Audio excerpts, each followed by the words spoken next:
Harris fires back at Trump over border issues in Georgia. Immigration and the border have been one of the Republicans' top issues in 2024 and the subject of Trump's first anti-Harris ad.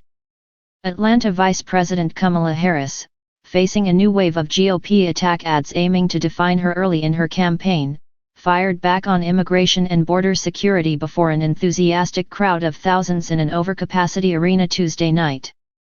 Amid chants of Kamala directed at her and "lock him up" aimed at Trump, Harris initiated her attack by highlighting her tenure as State Attorney General of California, America's largest border state.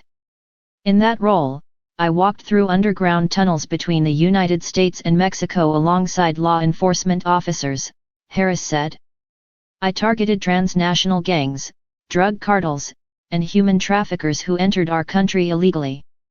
I prosecuted them case after case, and I won." Donald Trump, on the other hand, talks a lot about securing the border, but he doesn't follow through. "Or as my friend Quavo says, he doesn't walk it like I talk it," Harris said, referencing lyrics from the Atlanta rapper who endorsed her moments earlier.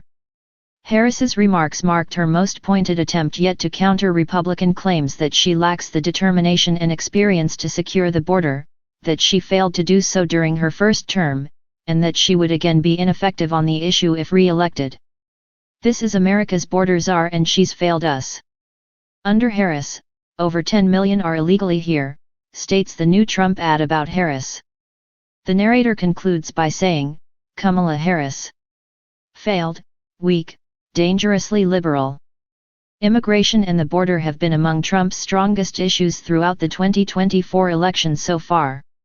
Harris, holding her second rally as a presidential candidate after taking over from President Joe Biden earlier this month, went on the offensive on the immigration issue, criticizing Trump for his role in tanking a bipartisan bill that would have enacted tough reforms on the border, including a provision that would allow the president to shut it down if crossings hit a certain mark. "Our administration worked on the most significant border security bill," Harris said.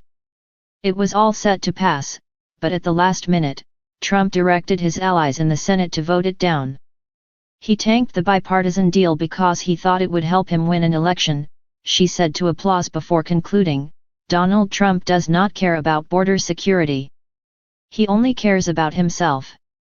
The vice president also criticized Trump for waffling on a pledge to debate her, with the former president now claiming he will wait until the Democratic ticket is finalized following the historic July candidate switch.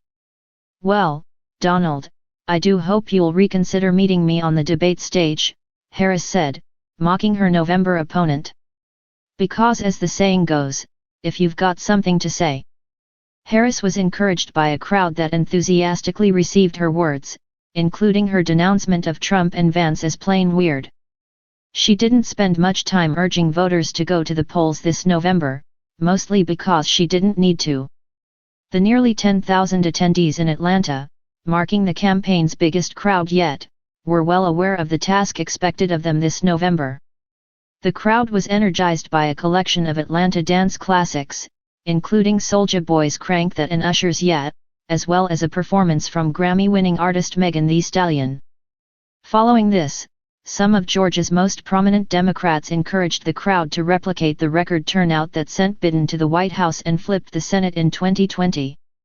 Each speaker also took their turn criticizing Trump, who was indicted last year on charges alleging a conspiracy to overturn the 2020 election results, just blocks away at the Fulton County Courthouse. "The American people are the jury, we're going to get the verdict right and we're going to send Kamala Harris to the White House," said Sen. Raphael Warnock, DGA. Not only is he still a loser in Georgia, Rep. Nikema Williams, chair of the Georgia Democratic Party, said, but he's also a convicted felon with 34 counts. "I don't know about you all, but I'm ready to make him a loser again."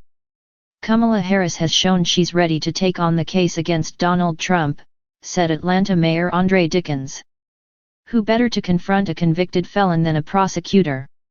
By the time Harris took the stage, the crowd was electrified. "If you've never voted before, make sure you get out to vote because this is a crucial one," Quavo advised. Harris's event followed a weekend of activities organized by her campaign's Georgia office, aimed at mobilizing a base that is already passionate about the top candidate on the Democratic ticket. This weekend, the Harris campaign held over 174 events across Georgia, recruited thousands of new volunteers, and opened 3 new field offices. This effort aims to increase their chances of retaining a state that Biden won by the slimmest of margins in 2020.